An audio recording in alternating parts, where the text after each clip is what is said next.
y'all need to use the restroom, if y'all need to do whatever, go ahead. Go ahead, go ahead. Not going to bother us one bit. And I think that's better.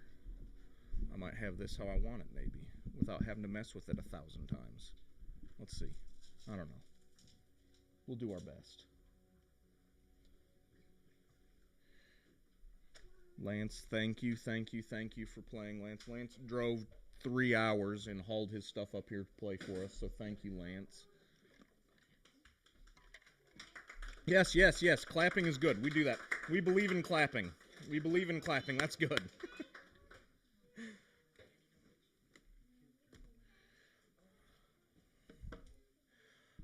I have had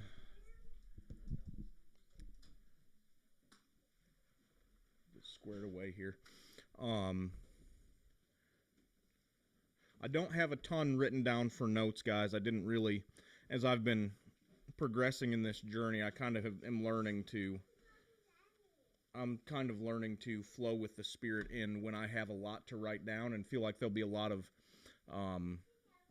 not that there wasn't preparatory work done. It's just it was different. It looked less like writing and more like communing with Jesus. And the bottom line is, if I'm not full of Him, then I can write all I want to and study all I want to and deliver all I want to. It's not going to amount to a hill of beans. So for all my redneck friends and hillbillies, it won't amount to a hill of beans. So my grandfather in Indiana. We love him dearly. Call him Pappy. That's how redneck we are. We call our grandfather Pappy. He's from. Now listen, he's from Indiana, and Indiana is like low key full of hillbillies. It just is. It is. You wouldn't think it, but he's from a little place called Dunkirk, Indiana, and Dunkirk, Indiana has about 3 rundown buildings and what used to be like an old Main Street maybe that's all dilapidated, and about 15 houses. It really ought not be considered a town, but that's where he lives. And we affectionately, this is I'm not making fun of him in any way when I call him this. Pappy is affectionately the king of the hillbillies. He just is. So I learned things like squirrel gravy and hunting squirrels and eating squirrels and saying things like it won't amount to a hill of beans from my pappy. And I learned that you can cook bacon in a microwave from my pappy. That's something else I learned. He loves it. It's the only way he cooks it now.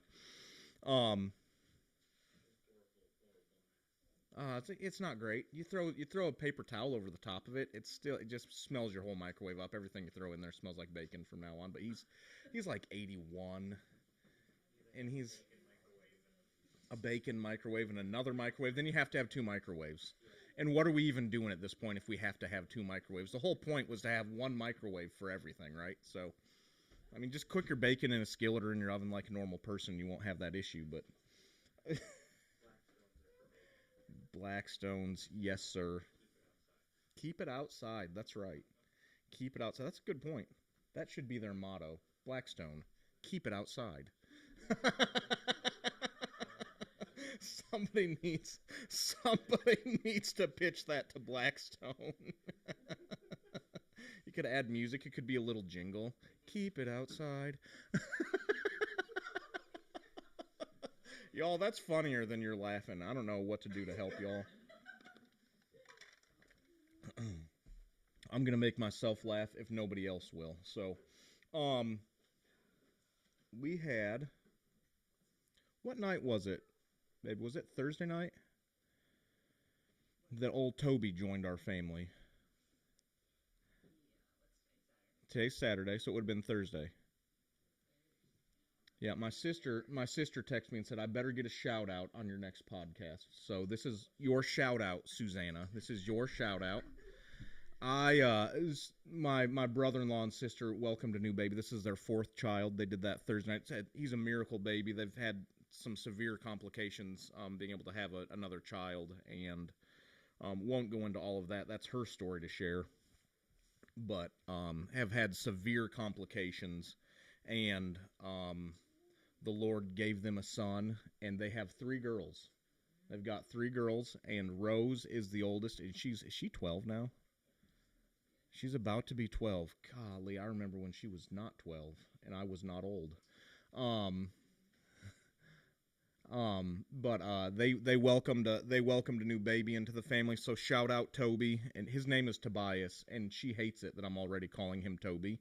So shout out Toby and shout out Susanna. And we're so thrilled. He's so cute too. If y'all want to see pictures, I'll show you a picture. He's already like adorable. He's almost as cute as Lennon was.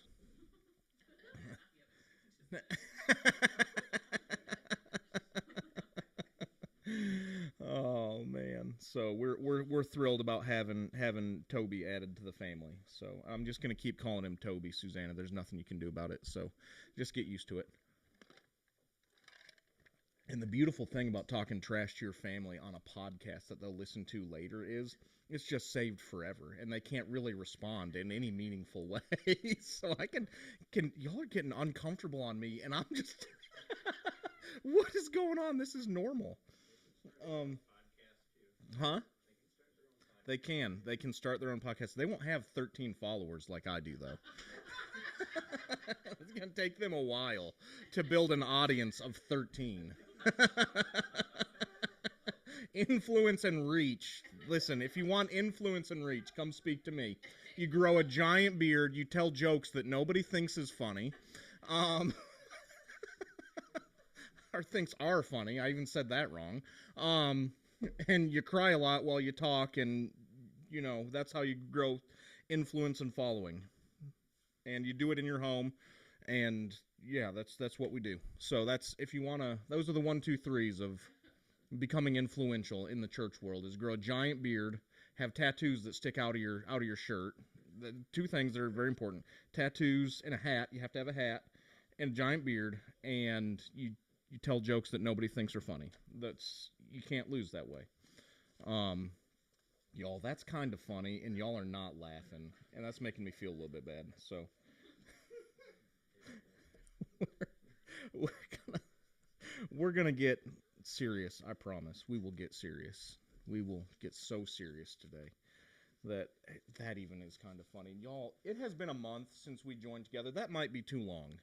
That might be too long between things because y'all get uptight on me in between in between gatherings. See, we'll follow up next week and everybody will be laughing at my jokes and I'll feel better about myself and I won't be so self-conscious after we get done.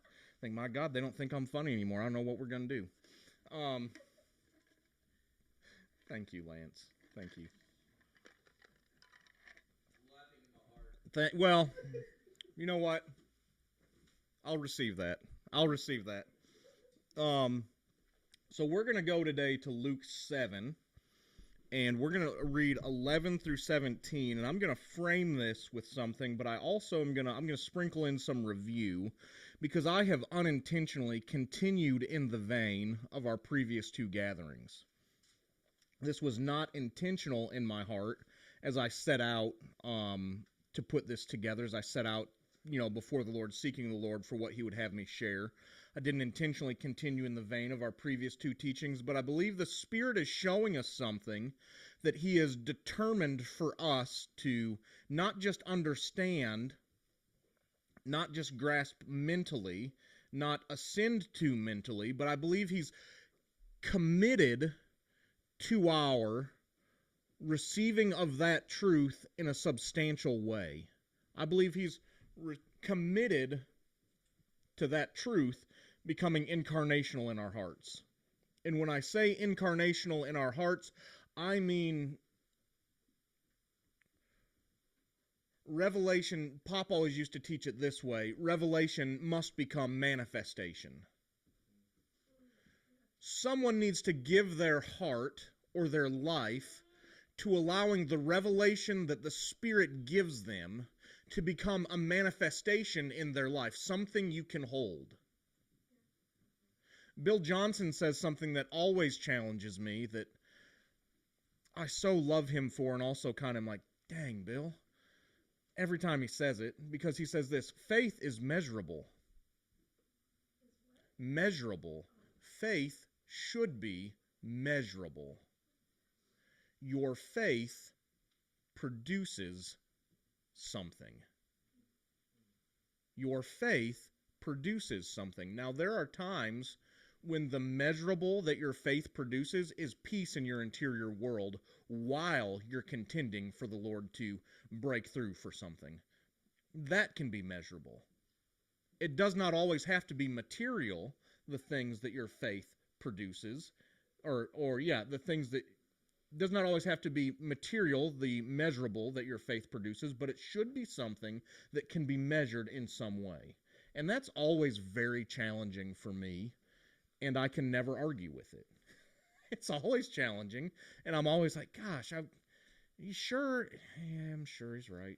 He's just right. If Bill Johnson says it, just generally, you just go ahead and agree, even if you don't agree offhand. Even if I don't agree offhand, I've learned enough that if Bill Johnson or Pop start saying things that are challenging to me, I'm just like, okay, I'm not sure I see that, but I'm going to give to your wisdom and your experience and allow what the Lord has for me in this thing that may be challenging to become a manifestation in my heart.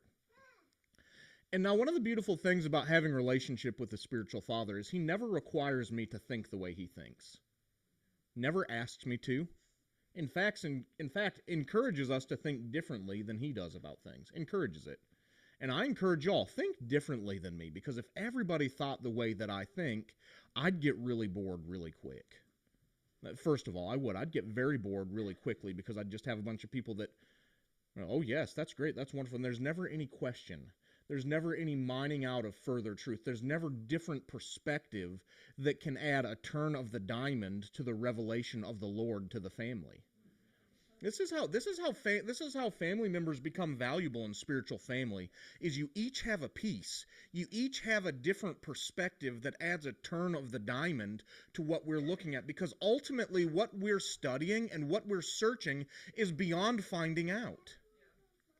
Ultimately, the Lord still lives in a cloud called unknowing.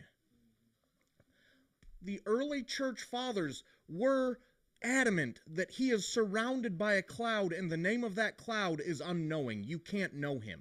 He's past knowing. He's past finding out. He's past being able to be understood, yet he invites us to come and understand him. So what we then must do is, with a heart of humility, search out the Lord and offer humbly the things that we're finding, and understand that I don't have the final perspective on this. This is what he's teaching me. This is what he's showing me. I believe this to be true. I believe that this is revelation from the Lord. I believe it's for the family, but we also must understand that there's always a further mining. There's always a further understanding. There's another turn of the diamond that can change things and add greater revelation to the thing that he's showing us. And arrogance will cut you off 100% of the time. Arrogance will cut you off 100% of the time. Arrogance, let me say it 15 times so that we're clear. Arrogance will cut you off 100% of the time. So when the Lord begins to give revelation, what we then must do is receive it with a heart of humility. It's still the meek that inherit the earth. He still resists the proud, guys. That's in the Bible. He gives grace to the humble and resists the proud. I believe this to be true even in our devotional walk with him. There are just some things that he's not going to allow the heart of arrogance to access inside of him. That's both challenging to me and safety for me. That's both challenging and safety.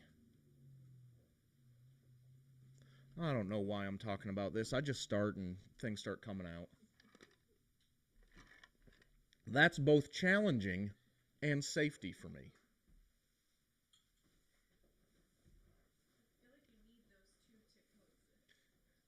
There's a coexistence of those things. There's a symbiotic relationship, I believe, between those two things. Now, we often have a wrong idea of what humility looks like. Moses was the most humble man who ever lived. Signed, Moses. He wrote that, and we still read that, and that joker wrote that. I'm curious how he knew he was the most humble man that ever lived. Unless the Lord told him, Moses, from the cloud, Moses, you are the most humble man who ever lived. Oh, that's good. I'm going to write that. He said to me on this day, I'm the most humble man who ever lived. And I'm going to put it in the Bible so everybody has to. I'm going to put it in the law that your people will read for the next 2,000 years.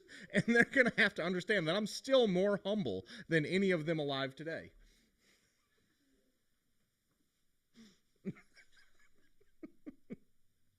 True humility is agreement with God's perspective of who you are. True humility is agreement with Yahweh's perspective of who you are.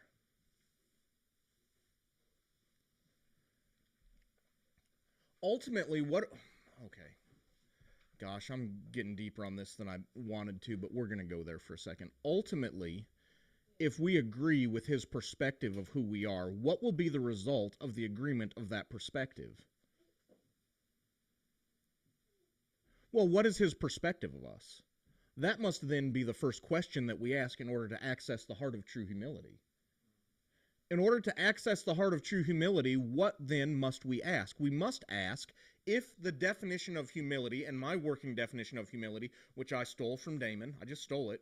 It's not stealing if I'm in the family, so it's kind of mine to have. It's like getting Dad's peanut butter.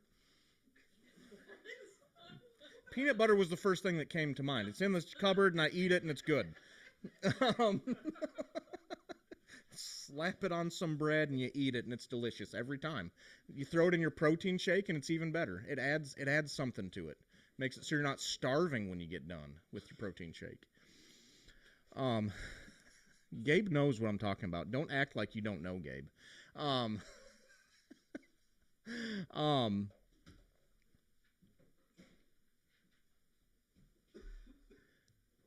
If our working definition of humility is agreement with Yahweh's perspective of who we are, then in order to access the heart of true humility, which unlocks the heart of heaven for you, if God resists the proud and gives grace to the humble,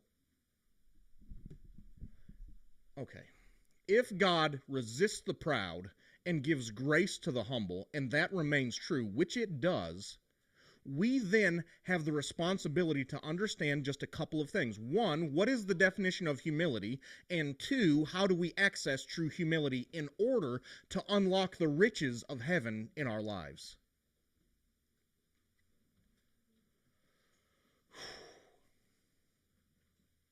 I'm going to say this. I'm not intending to go down this road, but we're going to say some things.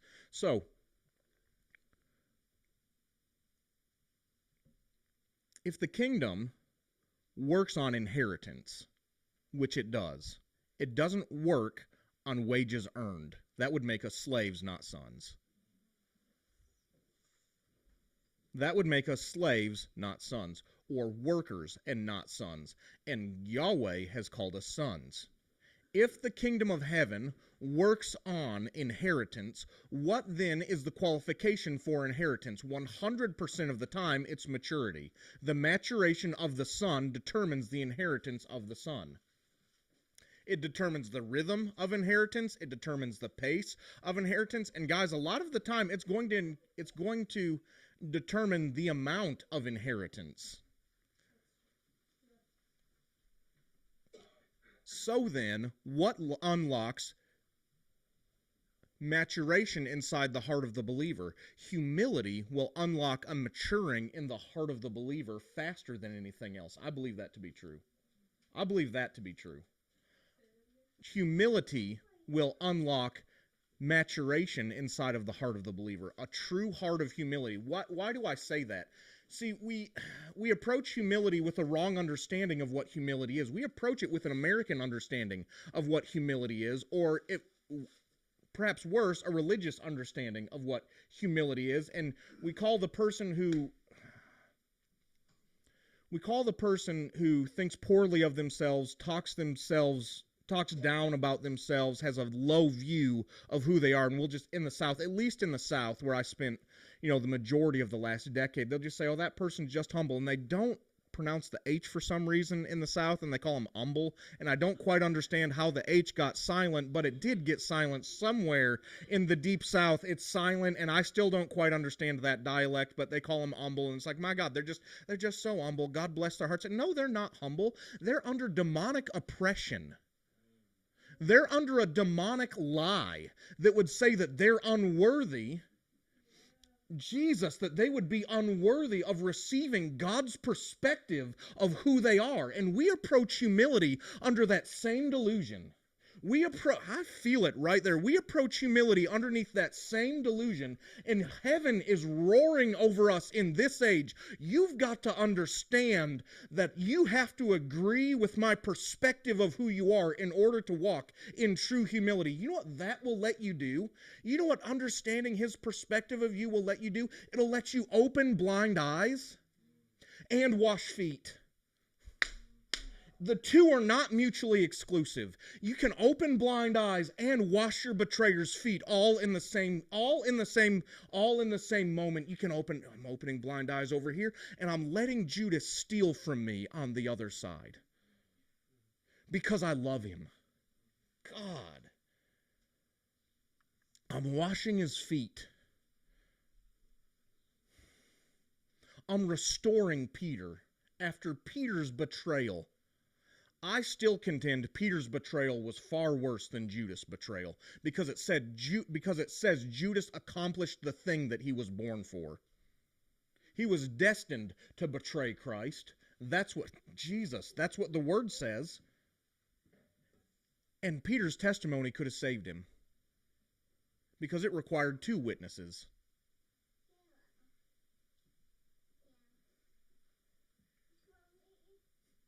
And Jesus shows up just for Peter.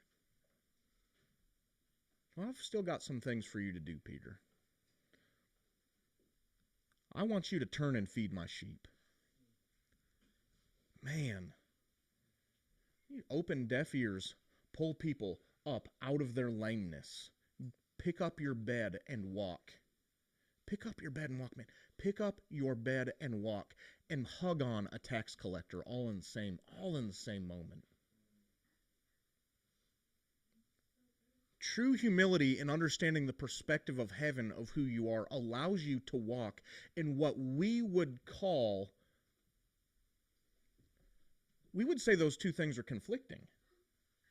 These are 2 separate things, right? These are 2 separate things. Hugging on a crackhead and pulling someone up out of a wheelchair are 2 separate things. No, friend, they're the same thing. That's the ministry of Jesus.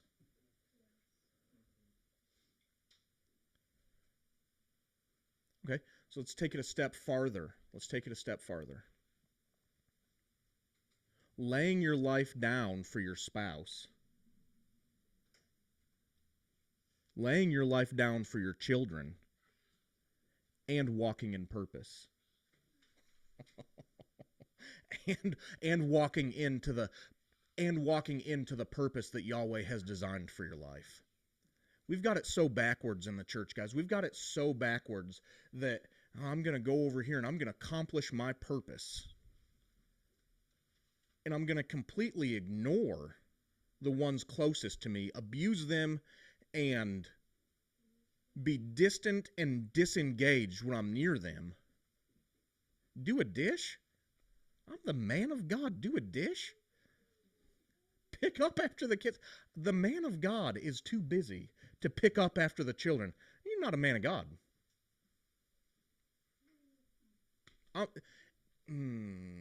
Be careful. Be careful. Nope.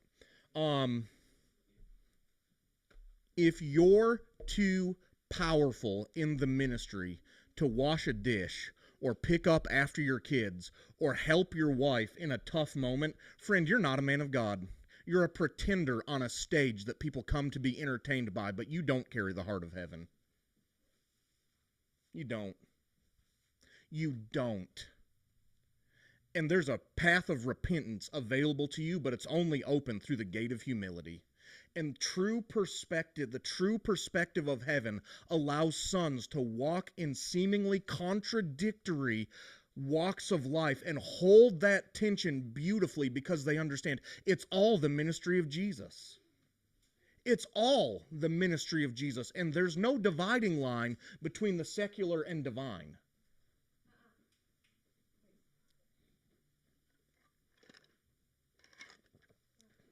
Or we can continue down the path that we've been on.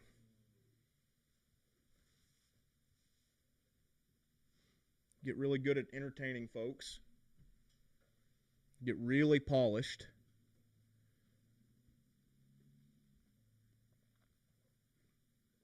And in 15 years, your kids will want nothing to do with the church too. And will have made no impact on the culture.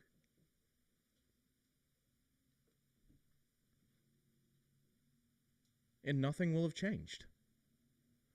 The Lord is committed in this hour to bringing sons into maturity. And when I say sons, I'm talking about sons and daughters.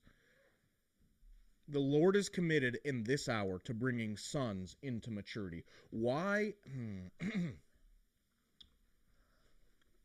The frustrating thing about being brought into maturity is it's often done in a hidden place.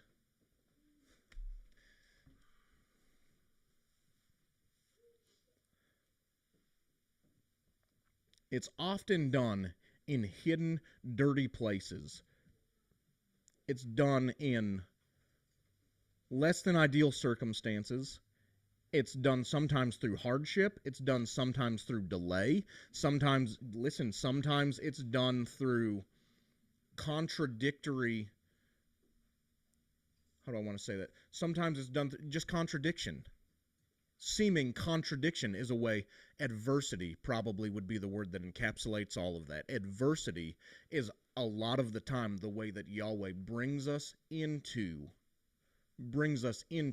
maturity. Adversity and hiddenness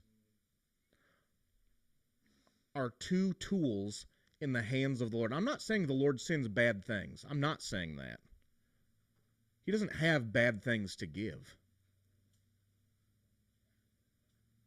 I'll lean on Bill Johnson again. He'd say, he'll have people ask him, well, why does the Lord give people cancer? He says, he doesn't give people cancer. He doesn't have any cancer to give. He can't give anything that he doesn't have. And he doesn't have any cancer to give anybody, so that can't be from him. But he certainly can take what the devil meant for evil and turn it and use it for your good. And in less than ideal circumstances, what he'll do is he'll convince you of your beloved identity. And in contradiction and adversity, what he'll do is he'll come in moments and he'll whisper the truth of beloved identity into your bones to the place that you become convinced that you're beloved of Yahweh. And as he begins to do that, what's going to happen is he's going to bring you into maturity. So, true humility is agreement with heaven's perspective of who you are, and how does he see us? What is his perspective of us? Perfectly righteous, perfectly whole, one with Yeshua. Perfectly righteous, perfectly whole, complete, lacking nothing, and one with Jesus. So what we then begin to do is we begin to, through beloved identity, come into a greater understanding of heaven's perspective of who we are. And as we come into a greater perspective, as we come into a greater understanding, and when I say understanding, I'm not talking about a mental understanding that allows us to continue to live in our squalor and in our filth. I'm talking about incarnational truth that gets in your bones and convinces you of who you are to the point that it begins to change the frequency you carry in the earth. It begins to change the way you respond. It begins to change the way that you act. It begins to change the way that you carry yourself. Instead of slouched over, all of a sudden we've got our shoulders pulled back and we're walking into a room not like we're unworthy. We're walking into a room knowing that if I'm here, heaven sent me here, and I'm carrying I'm carrying the frequency of freedom in my bones. And I'm just going to come in here and I'm going to let my bones reverberate freedom into a place and just see what spins out of that. And it may be nothing. It may be I had a nice time at a restaurant with my family. Or it may be your waiter's going through a hard time and he needs you to ask him, how's his heart?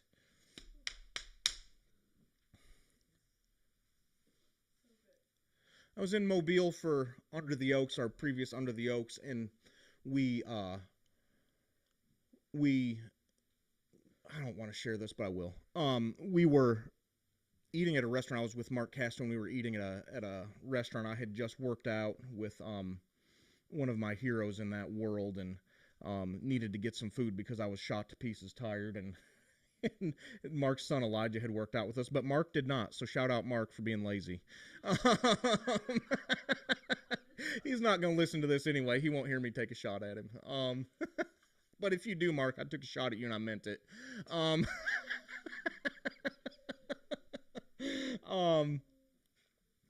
um, and we're just sitting there, and our waiter is just spilling his guts to us. It's kind of irritating. He's talking a lot. I'm like, what is going on?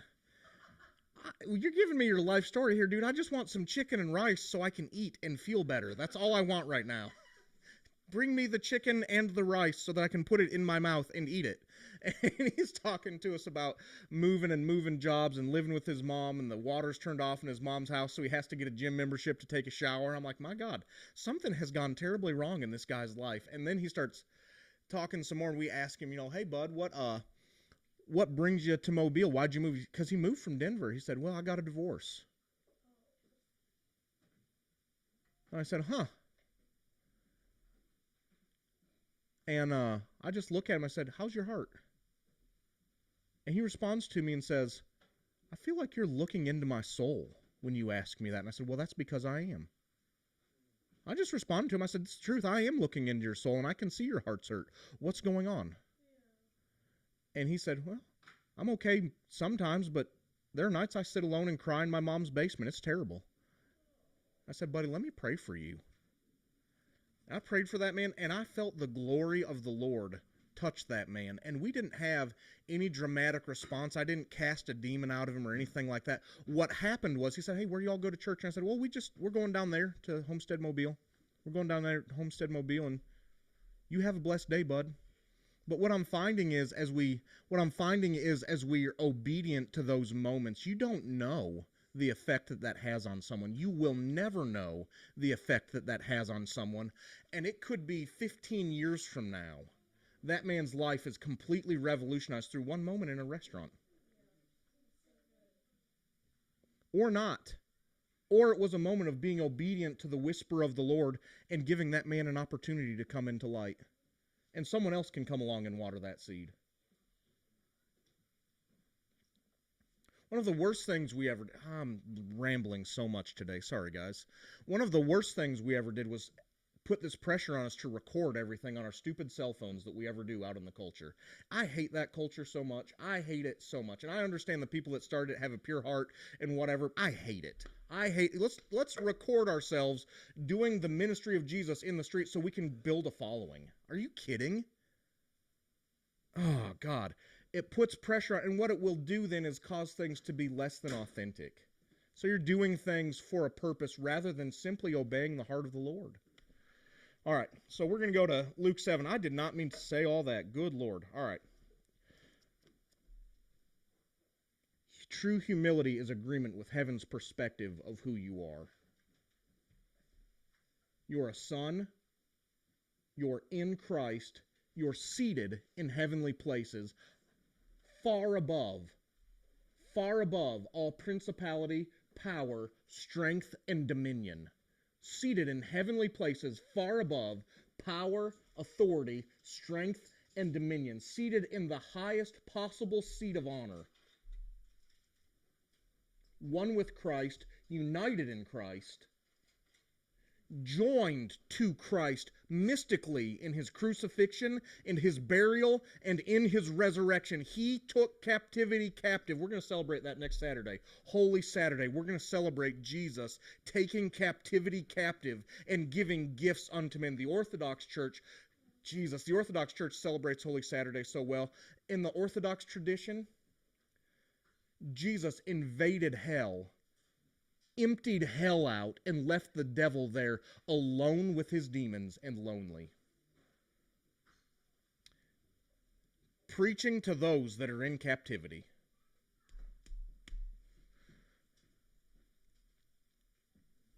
You're righteous. You're not broken. You're not less than.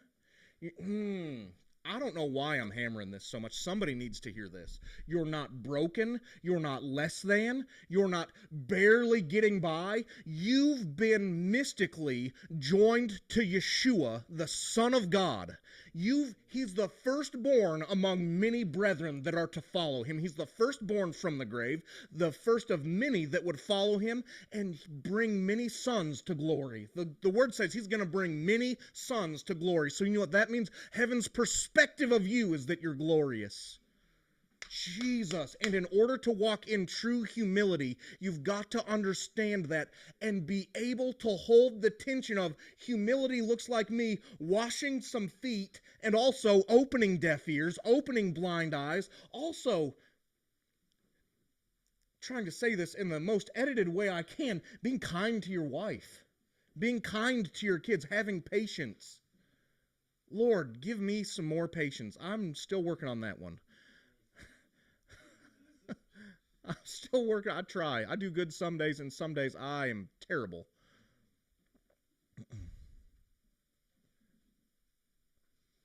And we can I think encapsulate this thought with this. And this is what Pop always used to say in South Carolina, in Carolina Revival. He always used to say this.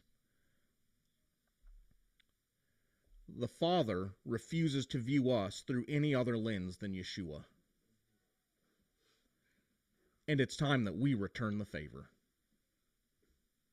Jesus is the precise image of the Father. He's the exact image of the Father, and he's precisely what the Father has to say about himself. The revelation of Jesus is the revelation of the Father.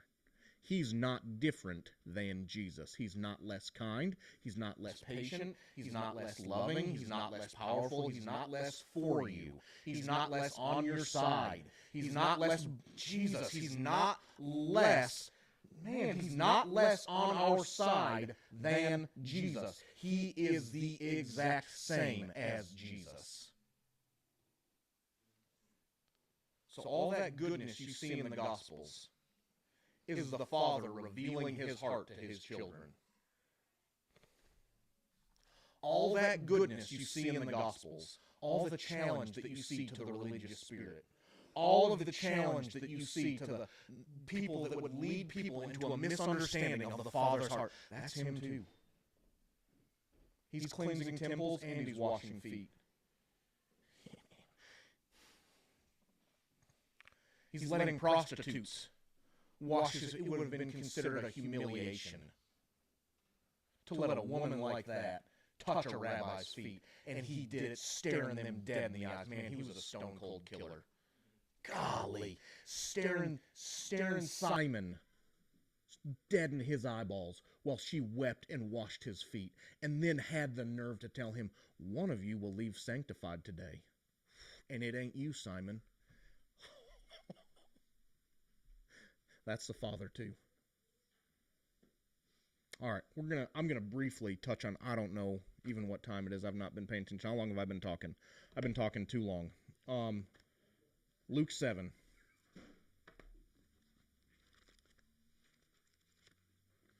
Luke 7 and verses 11 through 17. I'm gonna do a little bit of review, and I might read something else, but we're gonna do this quick. Everybody say quick. One voice, quick. I'm not going to do it quick. I'm lying to all of you. I'm building false hope. Shortly afterward, Jesus left on a journey. So shortly after what? Well, let's back up.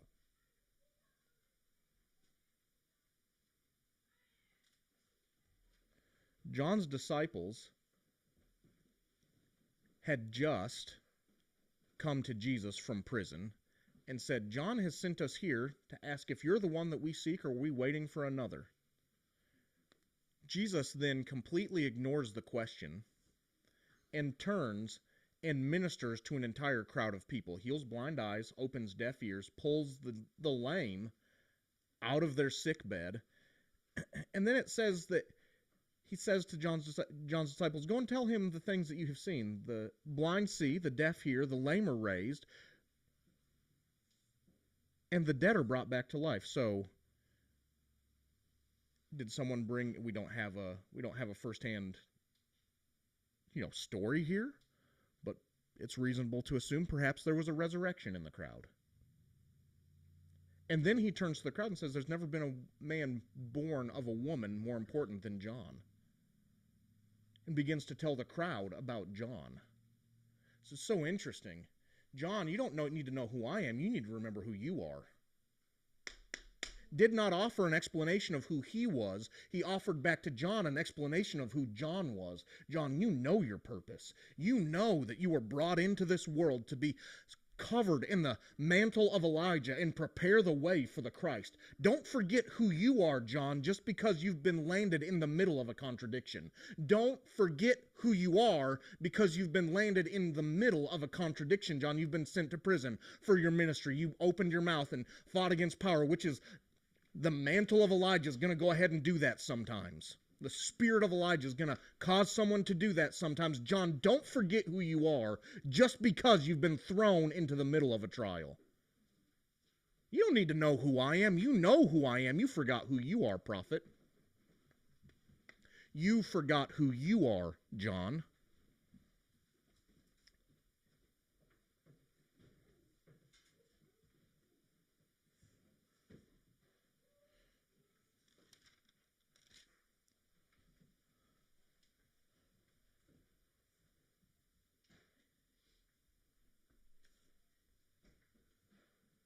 So shortly afterward, Jesus left on a journey to the village of Nain. And I just gave you the wrong story. That's not in verse 7. I was studying that last night, and that's good anyway, but that's not chapter 7, but we'll cover chapter 7 another time.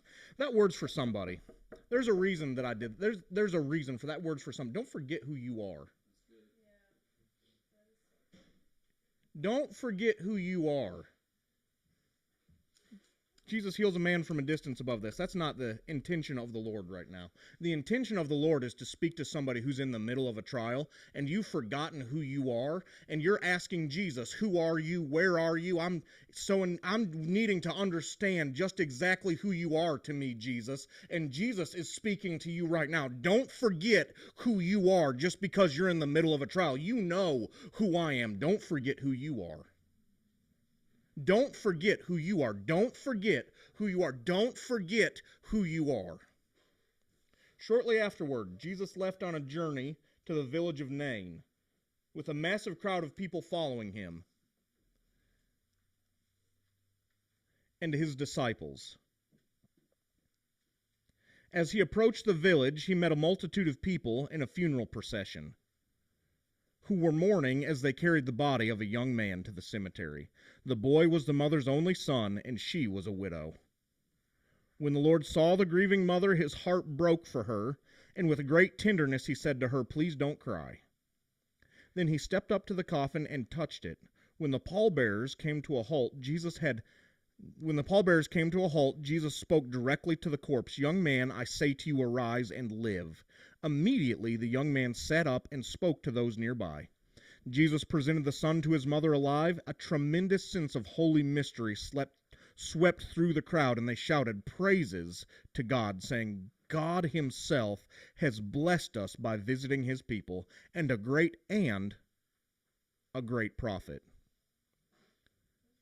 And a great prophet has appeared among us."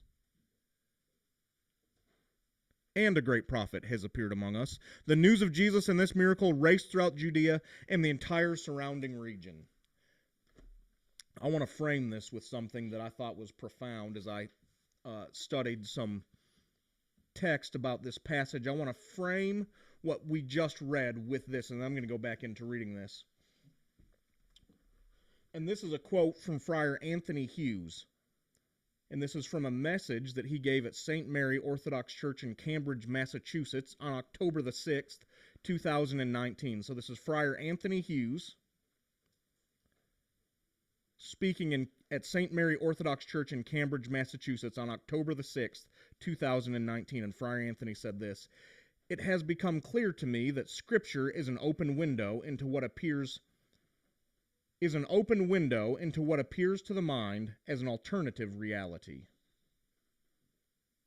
It has become clear to me that Scripture is an open window into what appears to the mind as an alternative reality, but which is in fact reality itself. But which is in fact reality itself. It is not the closed and locked door of intellectual certainty. It is not the closed and locked door of intellectual certainty. It is the entrance to eternal and divine possibility, the gateway to the heart. It is the entrance to eternal and divine possibility, the gateway to the heart. It is in fact reality itself. It is not the closed and locked door of intellectual certainty. It is the entrance to eternal and divine possibility, the gateway to the heart."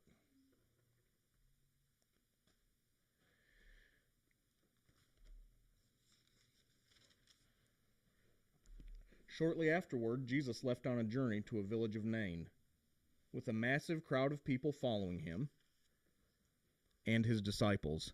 As he approached the village, he met a multitude of people in a funeral procession who were mourning as they carried the body of a young man to the cemetery. The boy was the mother's only son, and she was a widow. Pause right there. She was a widow. Her only son, and she was a widow.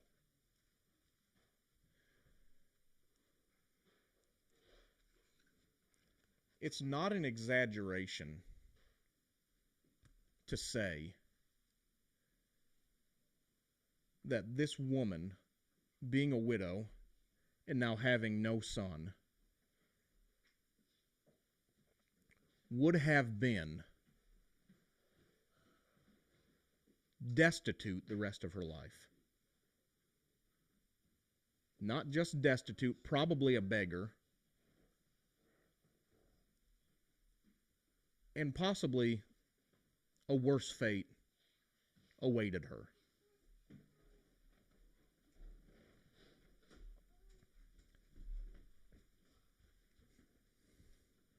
It's not an exaggeration at all to say she had no future. So she's dealing with twofold here. She's dealing with the death of her only son after her husband has already passed, and she's dealing with the fact that my life is over too. Her son is dead, her husband is dead, and she's as good as dead. I don't think that it would have been a great exaggeration to call this a miracle of two resurrections. He gave two people their life back that day. Now, I've talked to you all before about my friend Ron Teal. He told me this story. I was sitting in a coffee shop with him in Atlanta, and it was the weirdest coffee shop. He was flying through and said, "Hey, you want to come get coffee with me while I lived over there?" And I said, "Yes, Ron, I want to come get coffee with you. Anytime you're in town, I want to get coffee with you." And Ronald tells me this story. Says, this story, it's similar to the story of Lazarus. He'd spoken with a man who had, I think, 6 doctorate degrees and had studied Israeli history or Jewish history and understood much of the culture of that time. And the tradition among the Jews is that this young man was a Roman soldier. And there are a couple of things to understand about the fact that he was a Roman soldier. One is that he had been embalmed according to the Roman method, which would have been removing of the heart, brain, and liver and placing them in a separate container So his heart, his brain, and his liver had been removed, and he was being carried on a funeral pyre, and it would have been illegal for anyone to stop the procession, and it was punishable by death for anyone to touch the funeral pyre. So you're going to get in trouble if you try to stop the procession, and you could be put to death for touching the funeral pyre, and Jesus broke all the rules. But notice it didn't say that he commanded them to stop.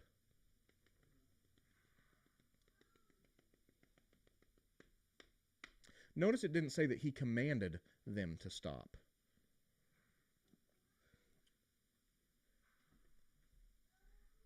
The profundity of this miracle to me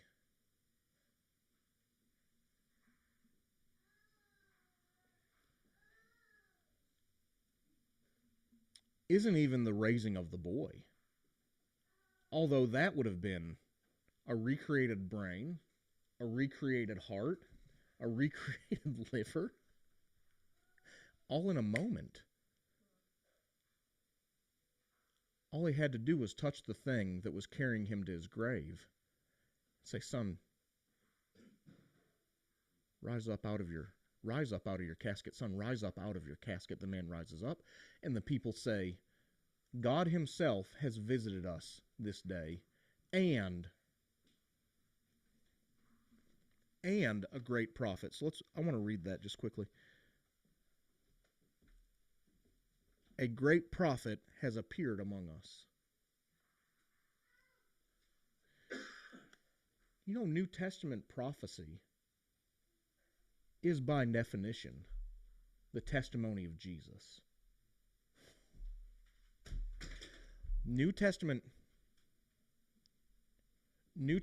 prophecy is by definition the testimony of Jesus being spread abroad. This is New Testament prophecy. So when they say a great prophet has appeared among us, maybe they're talking about Jesus, or maybe they're talking about one who can testify of one moment I was being carried on a funeral. One moment I was in a funeral procession in a casket, and Jesus came walking down the road I was being carried down. Maybe they're talking about one who was raised up out of his deathbed and then could share the testimony of Jesus wherever he went. Maybe that's who they were talking about. Maybe.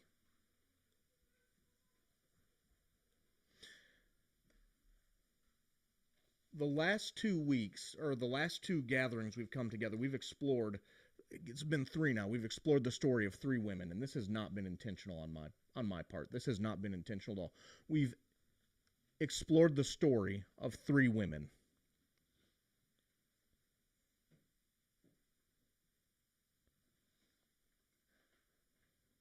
The first being who the Orthodox Church calls Saint Veronica. And in religion, we ignorantly call her the woman with the issue of blood.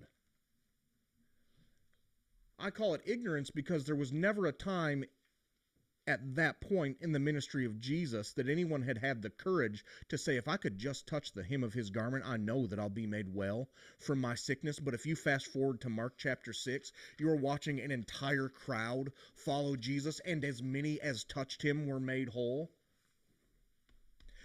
As many as touched him were made whole. There had never been a story of someone touching him and being made whole. Up to that point, this woman in desperation grabbed hold of something that no one else had grabbed hold of before. And for it, the Orthodox Church calls her Saint Veronica. She had the issue of blood. She was not allowed to be she was not allowed to be in public. She was not allowed to touch anyone. She was to be quarantined in her house until she died. Her life was over. The caption in my Bible says 2 miracles, a healing and a resurrection, because this is the interruption of Jesus' procession to Jairus' house, where he's about to raise Jairus' daughter from the dead. And in the middle of walking to Jairus' house, a man who would have been influential it's so profound to me. The man who was responsible for enforcing the law of Moses has someone break the law of Moses in front of him, and he gets to watch Jesus heal them anyway. He gets to watch Jesus heal them anyway, although they were breaking the law of Moses. They're breaking the law of Moses. Teacher, don't you understand that, first of all, my daughter's about to die, and it's great that she got healed, but we ought to go? and she broke the law of Moses, so she should be disqualified from receiving the miracle she's asking for, and Jesus stops and is present with her. Not only is he present, he does something that I think we overlook, and he stops and he converses with her. He didn't have to do that. She'd already received her miracle.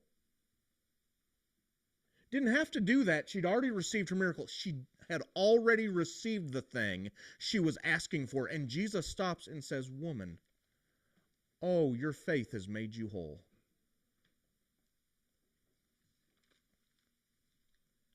And I contend that in stopping and being present with her in a moment, he healed her perspective of a distant, angry God. And had he not stopped and been present with her in a moment, she might have received the healing that she needed, but she would have dealt with a broken perspective of who Yahweh is the rest of her days. And Jesus was not content to leave her healed and broken on the inside. He said, "No, if we're going to fix one thing, I'm going to fix it all. And I'm going to stop and be present with you in a moment, and I'm going to bring you into complete and total wholeness. I'm going to bring you into sozo. And you'll never have to ask who he is again. You'll never have to ask who the Father is again. You'll understand that there was a time when I was untouchable. There was a time that I was unable to be outside in public, unable to touch anyone, unable to have anyone come near me, lest they be made ceremonially unclean. And I touched a man, and in my touching him, he made me whole." Not just that, he stopped and was present with me.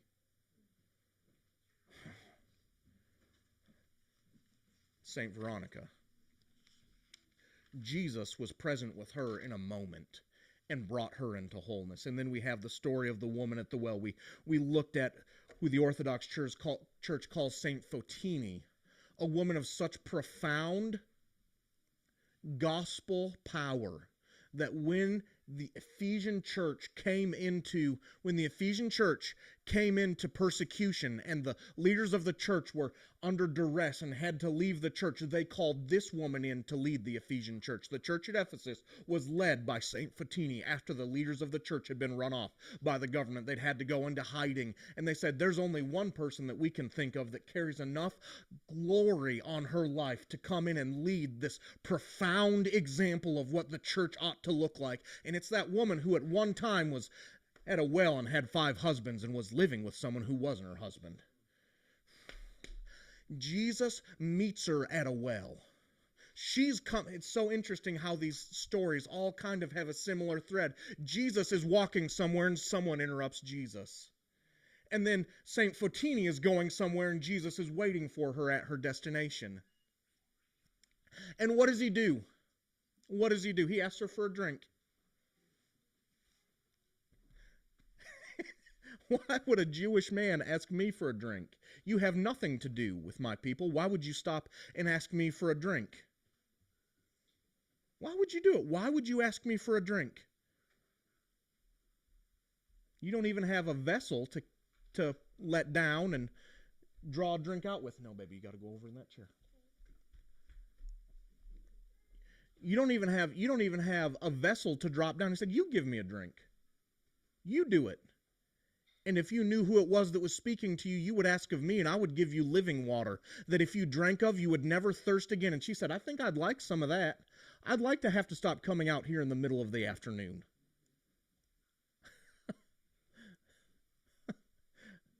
Woman, where's your husband? You have said well that I have no husband, because you have had 5, and the man you're living with now is not your husband. I perceive that you are a prophet. That's the most obvious statement, I think, in the New Testament. You know, it's hilarious. We always used to insult each other in middle school, be like, "Okay, Captain Obvious, thanks." She was, at that moment, Captain Obvious. I perceive that you're a prophet. And my people like to worship on this mountain, and your people say that we're wrong because true worship is to be offered in the temple. And which one of you is right? She gets into a theological discourse because Jesus has touched something in her heart that she's not comfortable with opening up to him. And he just does it. There's so much beauty in the kindness of Jesus in this interaction because he just allows her to talk. And then he says to her, there's coming a time when you're not going to worship on this mountain or in Jerusalem, but the Father is seeking those who will worship him in spirit and in truth, and it will be the worship of the heart that is the primary concern, not the location of the worship that is the primary concern. And she says, I know that we're waiting on a Messiah, and said, the one that you see in front of you is the one. And she runs off into the town and says, come and see a man that told me everything that I've ever done. He hadn't told her everything she ever done. He just said, you've been married 5 times. Just said you've been married 5 times and you're not married now, but you're living with a man. And in that moment, he's revealing the things, everything she believed that disqualified her from a relationship with the Father. And Jesus is revealing to her that you're not disqualified. I'm actually going to qualify you for a relationship with the Father. And if you want to worship him, I'm going to tell you the truth that it's the heart, it's the worship of the heart that matters, and you don't have to offer it on a mountain or in the temple. You can go straight to him, and there's coming a time when you, daughter, will be raised to great prominence in the Spirit. And this woman goes and says, come and meet a man, and the entire city gets evangelized. Why did the entire city get evangelized? Because Jesus was kind to a prostitute. He was kind to her. And then we're fast forwarding to this week. These are not I'm not intending to keep the same theme, but we find another woman whose life is as good as over. We find another woman whose life is as good as over. She's carrying her dead son to be buried, and she may as well lay down on top of that grave and die too, because her life is about to get dramatically worse.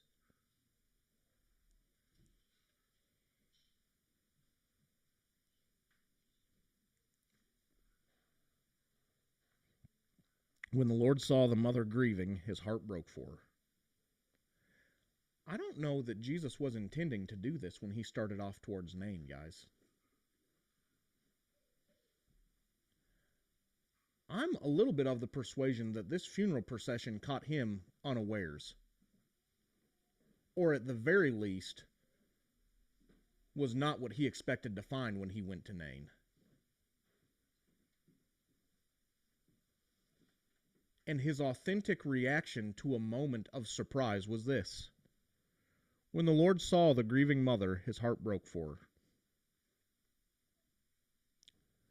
With great tenderness, he said to her, please don't cry.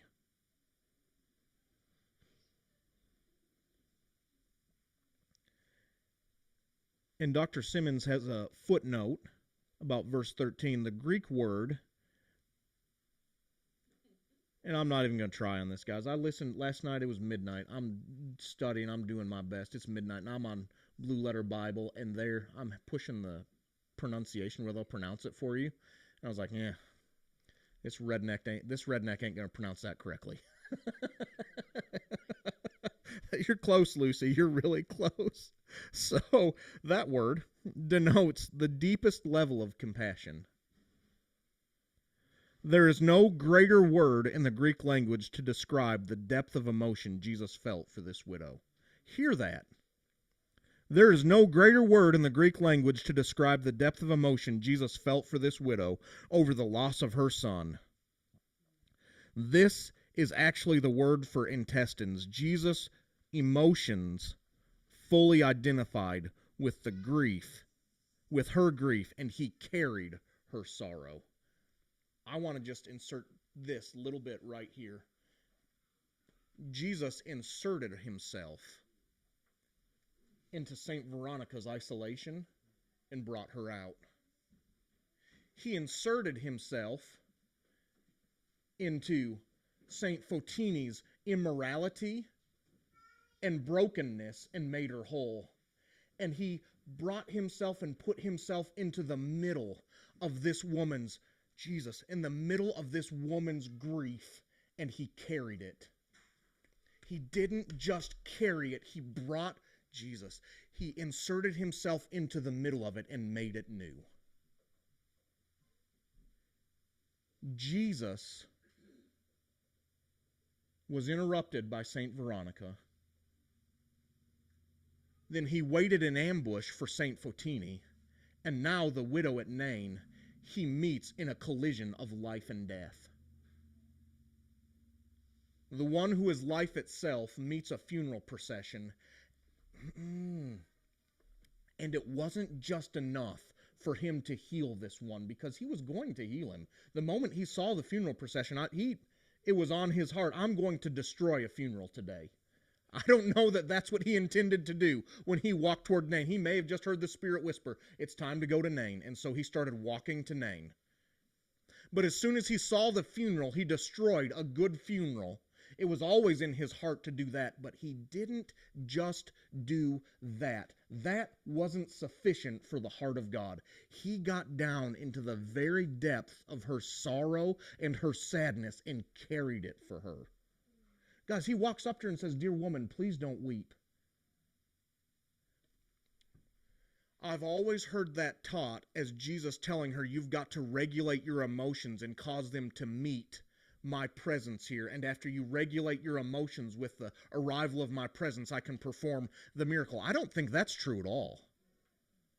I think Jesus looked at her with deep compassion and said, I feel what you are feeling, and I'm telling you, it's about to get really good. You can stop your weeping.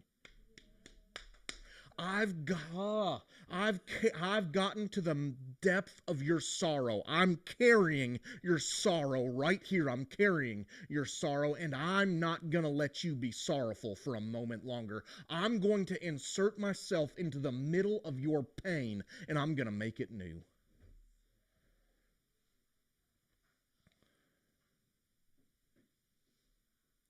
This is the life-giving message we heard of him. We heard him share, and it is still ringing in our ears. We now repeat his words to you. God is pure light. You will never find even a trace of darkness in him. God is pure light. You will never find even a trace of darkness in him. And pure light met a funeral procession and carried a woman's sorrow and raised her son back from the grave.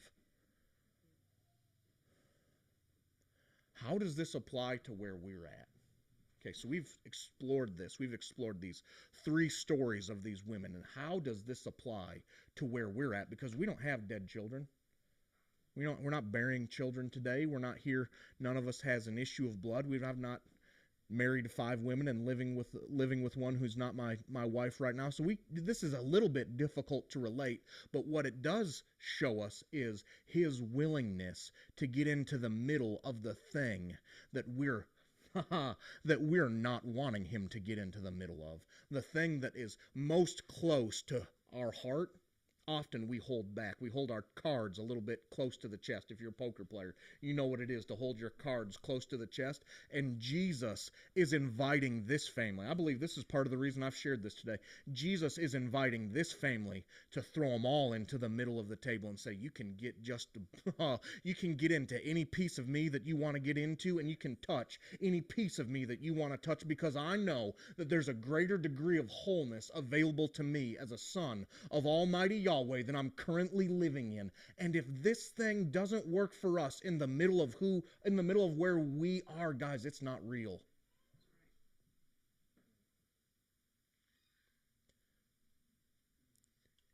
Go ahead, Lou.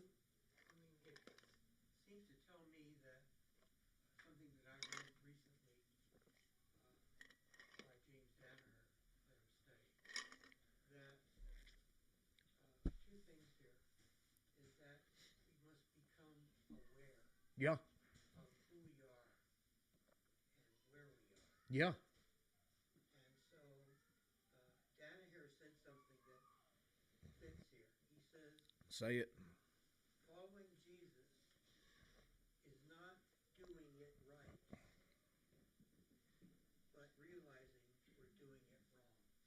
Oh,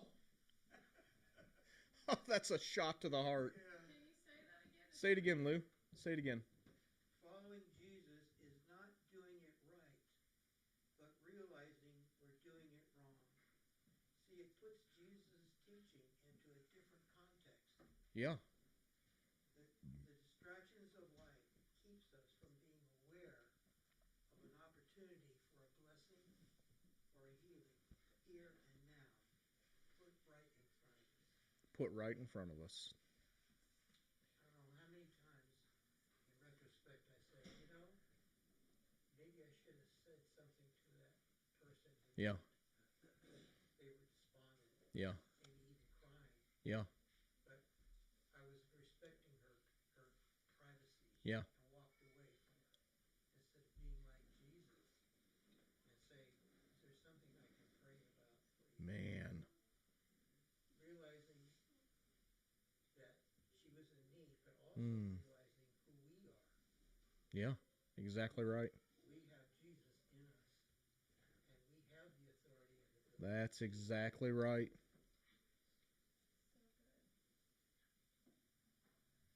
So good.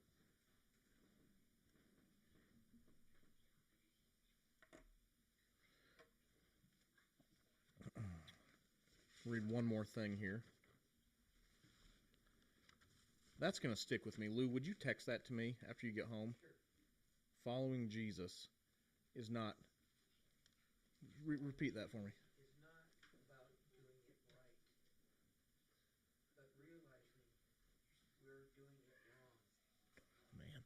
Following Jesus is not doing it right. It's realizing it. We're doing it wrong. God, man. We're so into our life that we don't see, Man. get the perspective of others, is what I get from that too. I agree. The common thread of the last three gatherings has been the willingness of our Jesus to invade our broken, lonely spaces with kindness. I think if I were to encapsulate the last three gatherings we've had, and this has just been something very simple today. I didn't have anything profound to share today. I didn't have any deep insight into the widow of Nain, and I've taught this in miracle services before and shouted for 15 minutes about the light of life meeting a funeral procession. We had great miracles afterwards.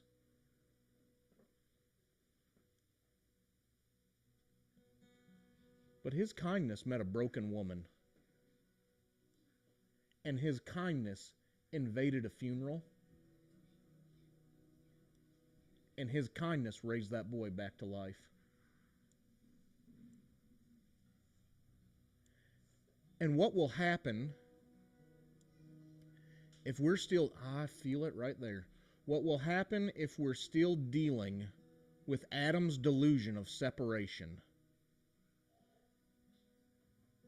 That God is distant and disinterested, is that when Yeshua comes with kindness to address broken spaces, we'll withdraw from him because we're anticipating judgment. Surely he's coming with the hammer that I've been deserving all these years. And surely my chickens have come home to roost, to use another redneck term. Chickens are coming home to roost, buddy, and I'm about to get what I deserve. And what I see, surely if anyone was going to get what they deserved, the woman at the well was about to get what she deserved. And what she found out she deserved was the love of God invading the brokenness of her life and saying, there's a better way. And I'm going to lift you up. The old church used to sing, He lifted me up out of the miry clay. He set my feet upon the rock to stay. He lifted her up out of her low estate and brought her into the fullness of life. And what will happen if he's not kind to you? in your mind, in your heart, in your thinking, if he's not kind, what will happen is you'll remain at a distance when he wants to get really, really close. And when he gets really, really close, you'll get really, really uncomfortable and you'll withdraw at a distance again. And you'll do this dance where he comes close and you withdraw, and he comes close and you withdraw, and he comes close and you withdraw. It's the story. He stands at the door and knocks. And his knocking is his kindness. He stands at the door of the heart and he knocks, and it's not with judgment, and it's not with a hammer, it's not with a whip, it's not with, I'm going to give you what you deserve. After all these years, you've finally gotten the thing that you deserve. No, he comes with the goodness of Almighty Yahweh and says, I'm going to lift you up out of the I'm going to lift you up out of the brokenness and bring you into the fullness of life.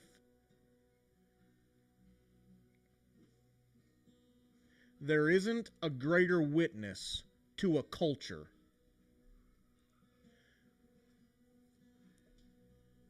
that over 60% of medical visits result in someone being issued antidepressants. There isn't a greater witness to a culture that is riddled with delusion and depression and turmoil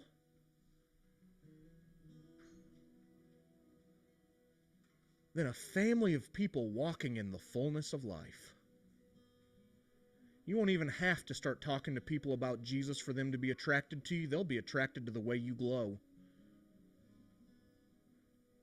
And the light of life will start resonating out of a family. And what will begin to happen is that resonance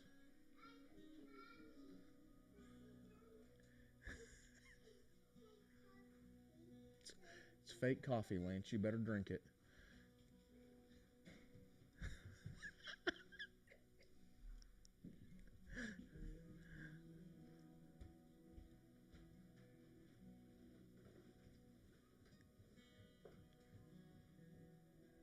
Just play that song a little bit, Lance. Play that song a little bit. There's not a greater witness, friend, than wholeness in a culture that's so broken. And I want to say that about a church culture. I'm not even talking about the American culture. I'm talking about the culture that we're a part of. I'm talking about a church culture that is full of brokenness and delusion, depression and turmoil and sadness and questioning our faith and dismantling our faith and all of the confusion. And all of a sudden the Lord begins to drop the truth that I'm actually really kind. And I'm actually really present. And I'm actually here not with a sword and not with a whip and not with a gavel and not with judgment and not with a sentence of death. I've actually come to bring you into the fullness of life. And you can have life and life more abundantly. Judgment starts first in the house of God. What does God come to judge? He comes to judge our enemies. Isaiah says it very well. He's coming to avenge us of our enemies. And in this hour, our enemies are our internal enemies of fear, depression, anxiety, and the things that keep us from Almighty God. Let judgment start in the house of God, and let Him come after the things that are keeping us from Him. Let it start in me. Come after my anxiety. Yeah, come on. Come after my anxiety. Come after my need to control things. Come after my fear. Come after the things that cause me to live in a way that I know is not the way that you have pre-designed me to live. Come after my subconscious thought patterns. Come after all of it. You can come after all my enemies. You can avenge me of all my enemies if it means that I get to be close to you.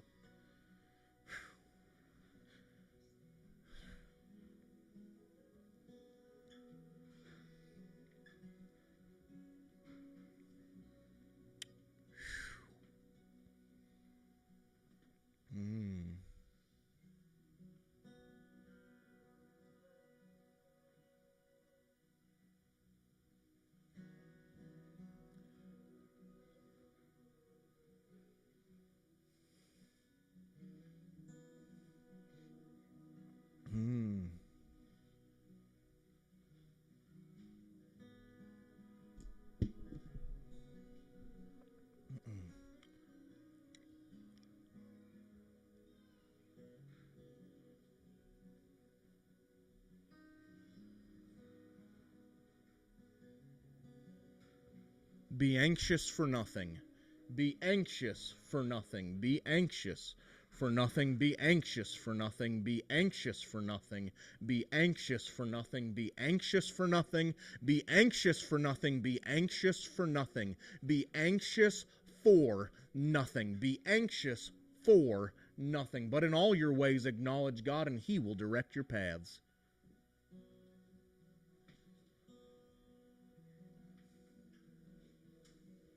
Be anxious for nothing. Be anxious for nothing, but in all your ways acknowledge God, and He will direct your paths. Be anxious for nothing, but in all your ways acknowledge God, and He will direct your paths. Be anxious for nothing, but in all your ways acknowledge God, and He will direct your path. The psalmist said, "You'll direct my feet so that I won't even strike my foot upon a stone. You'll make my feet like hinds' feet."